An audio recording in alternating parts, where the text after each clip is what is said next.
How to Beat the Bully Without Really Trying by Scott Starkey, Chapter 24, Field Day. I was quiet all day, my head swimming with nightmarish images. It wasn't until well after school that my heart rate slowed to below 1,000,000 and my brain could clearly pay attention to the outside world. I can't believe Feebletop made you captain after what you said to Lutzkraut, Rishi was saying as we walked through the neighborhood with a bunch of friends.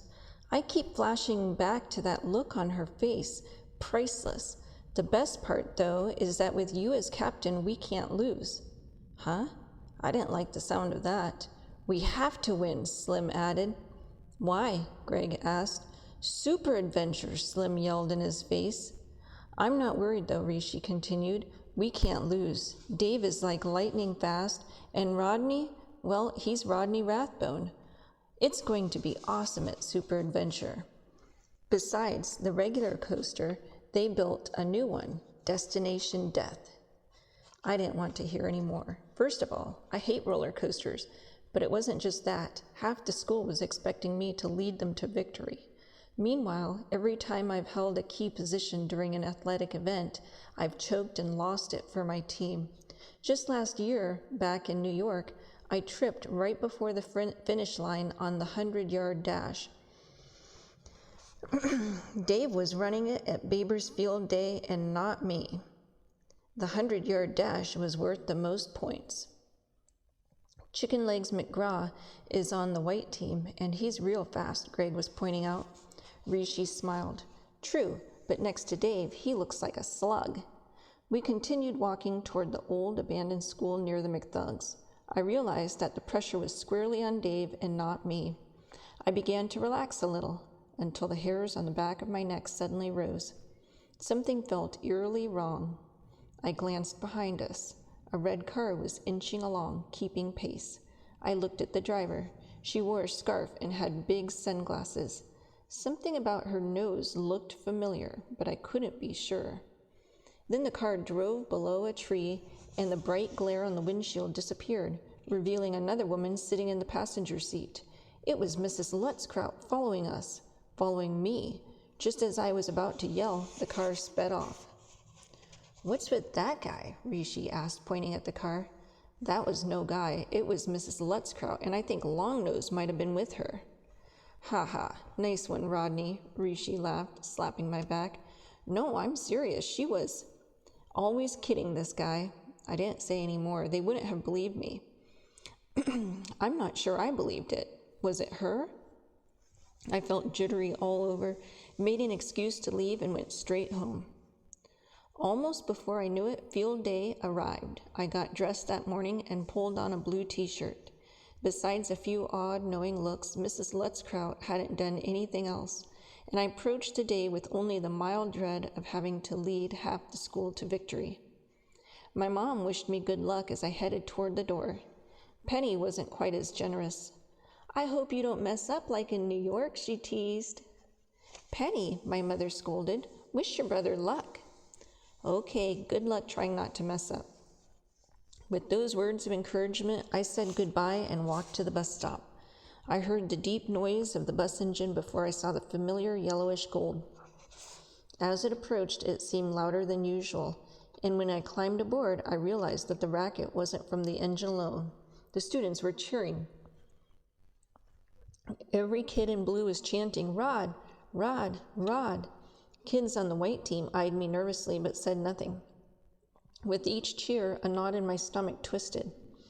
We walked from the bus into the cafeteria where Mrs. Lutzkraut, dressed in green, picked us up. I noticed Ms. Deering was in a white tank top. No blue, Mrs. Lutzkraut, Rishi asked. Her scowl, ever quick to show through her wrinkles, grew deeper as she blared. Keep that mouth shut if you know what's good for you. Teachers should be impartial. I root for all students to do their best, and it doesn't matter which class they're from. Then she noticed me standing nearby. And besides, Rishi, I would worry more about your captain letting you down than the color of my clothing. How did she know about my secret fear? It was almost like she was a witch who could read my mind. This was supposed to be Baber Intermediate, not Hogwarts. I was happy when we finally lined up and headed out to the field. Kayla, her arms folded across her chest, came up to me and demanded, "Okay, Captain, get to work." Did she think I'd be taking on half the school by myself? Most of the events were individual races, and a captain didn't really do much more than anyone else. I would have pointed this out to her, but people started chanting "Rod" again. For a while, it looked like my nervousness was unfounded.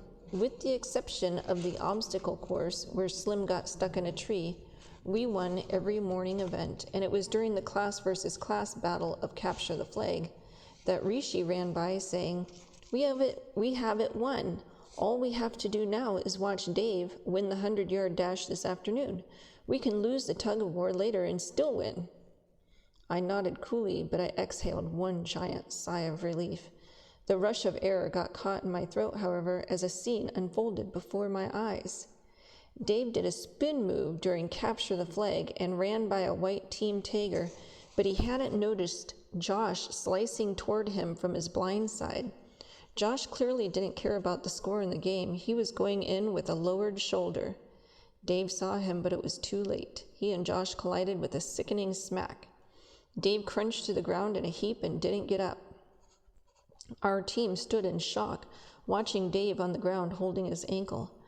"I can almost hear the roller coasters already," Josh murmured, walking off the field to the water table. I didn't say anything. One of my friends was on the ground crying. We huddled around him, and soon a kind, soothing tongue arrived. "Stop that blubbering, Rishi," Mrs. Lutzkraut snapped.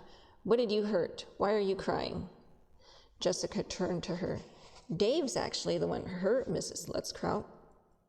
Dave, who was clearly in pain, sat with gritted teeth, consoling Rishi, who was stretched on the ground, shouting, "Why? Why? Why?" "Zip it, Rishi," Mrs. Lutzkraut barked, "or I'll give you a reason to cry." Then she stared down at Dave. "You'll have to go to the nurse. It seems your field day will end early." For a moment, she looked slightly compassionate. Seeing me changed that. "Don't stand there gawking. Line up to go inside. We have lunch, but before that, we need to go over your homework assignments from Tuesday." Our class was somber walking in. We sat down and Mrs. Lutzkraut handed out essays we had written. After returning every paper but mine, she stood over my desk and whispered, "Tisk, tisk," under her breath. What did that mean? She walked to the head of the class. I raised my hand. "Yes, Rodney?" You didn't give me back my paper." "That's because you never handed one in. I have given you an incomplete on the assignment." Her eyes were gleaming and looking straight into mine. "But Mrs. Lutzkraut, I did hand it in." Her right hand began to twitch. "Are you calling me a liar?" "Well, no, but I definitely wrote the assignment, and I'm pretty sure I turned it in." Suddenly, she had me doubting myself. "Well, I'm pretty sure you're going to fail if I give you another incomplete." I heard some kids chuckle, and I didn't like it one bit. "That was not handing in your paper," Jessica mentioned as we returned outside for recess. "I did. Mrs. Lutzkraut must have lost it. Maybe on purpose." "Oh, come on, Rodney. She'd never do that." "She did, though. Ever since Feebletop made me captain, she's been out to get me. She really—" I was cut off by Kayla and our friends who were gathering around. "What are we going to do now, Captain?" Kayla asked. "Yeah, what's the plan?" Samantha joined in. "Chicken Legs McGraw will win it for them now, and we'll never get to go to Super Adventure. Is there anyone in our class who can beat him?" "There is," Rishi calmly answered. "Oh, good," I thought, until I heard him continue. "Rodney's the captain. He'll have to beat him." They all looked relieved, but I instantly remembered my past running events. Something always seemed to go wrong. I couldn't be counted on to win. "Rodney?" Greg asked. "You all right?" "Of course he is," Rishi answered. "I have a plan," I announced. It had hit me just as Greg snapped me out of my trip down Misery Lane. "You see, he has a—" "Wait," Rishi asked. "We already know you're going to win the 100-yard dash for us. Why do we need a plan?"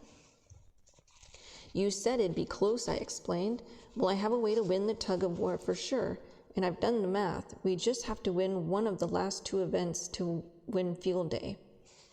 That's my captain, Jessica said. Rodney, I have never doubted you, Rishi explained, but there's no way we can beat Deering's class in the tug of war. They're twice our size, especially with Josh pulling Anchorman. Shh, keep it down. Toby is right over there. Unless you want Josh to know my plan, don't let him hear what we're saying. Everyone come over here. All right. They crowded in. Well, you know what happens if we let go of the rope at the same time, I asked. Yeah, Kayla said, they'll go flying, but the rope will go with them and they'll win. No, Kayla, they won't win. I've been looking at how far the rope must travel for it to cross the line for a victory. If they all fall, they'll pull it, but it won't go beyond the line. We just pick it up and yank it back. They'll be so shocked most of them will let go, and those who don't will go for a little ride. After a few more explanations, my blue team knew what to do.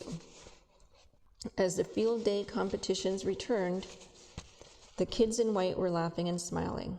With Dave out of the way, they were sure they were heading to super adventure.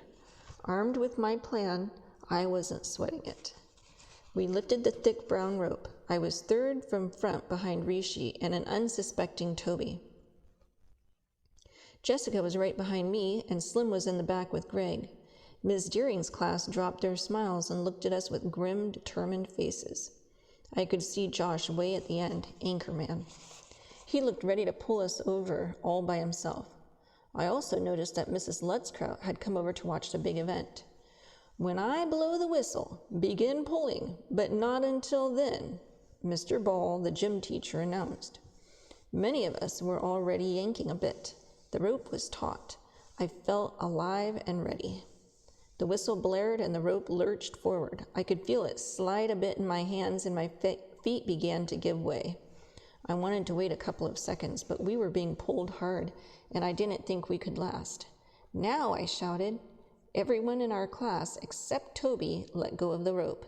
The result was immediate and impressive. Toby, still holding on, went flying through the air. The white shirts went down fast and hard. I heard a loud oof from many of them, and, true to my prediction, the rope hadn't gone far enough. Now, I shouted again. We all grabbed the rope and yanked. Most of Ms. Deering's class had let go, and it was easy as pie to pull it back over our line. We all cheered.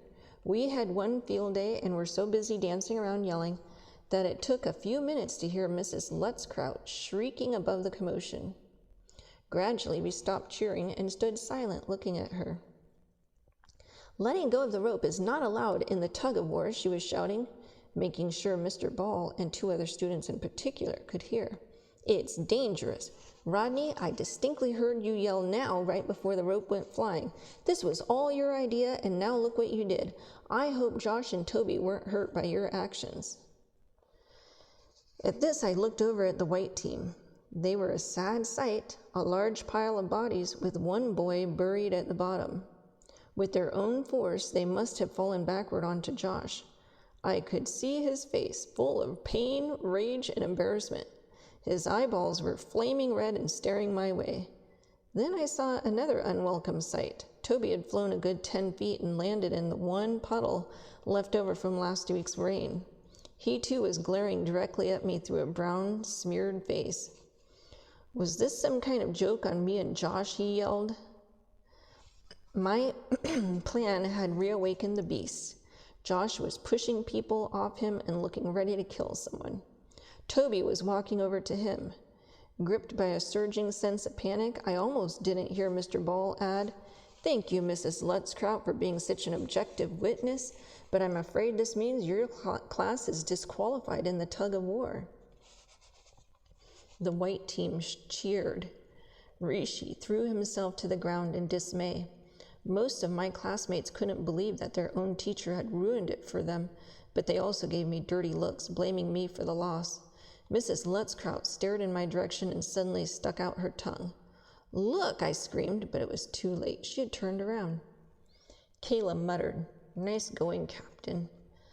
A group of downcast blue shirts wandered off, clearly giving me the cold shoulder. Slim said, "Don't feel bad. Once you win the 100-yard dash, they'll forgive you." I wandered over to the starting line, no longer worrying about losing the tug of war or failing as captain or even Mrs. Lutzkraut. What had seemed so important just moments ago was nothing now. I had bigger problems. Toby was talking to Josh and pointing at me. Josh turned my way. All he needed was horns, and he would have looked like a bull ready to charge. And that's just what he did.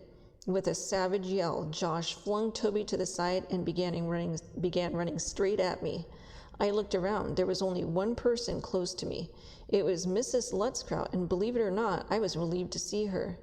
"Mrs. Lutzkraut, look! Josh is running this way. He's going to kill me, Mrs. Lutzkraut." If she heard me, she didn't respond. I looked up at her in shock just as Mr. Ball fired the pistol to start the race.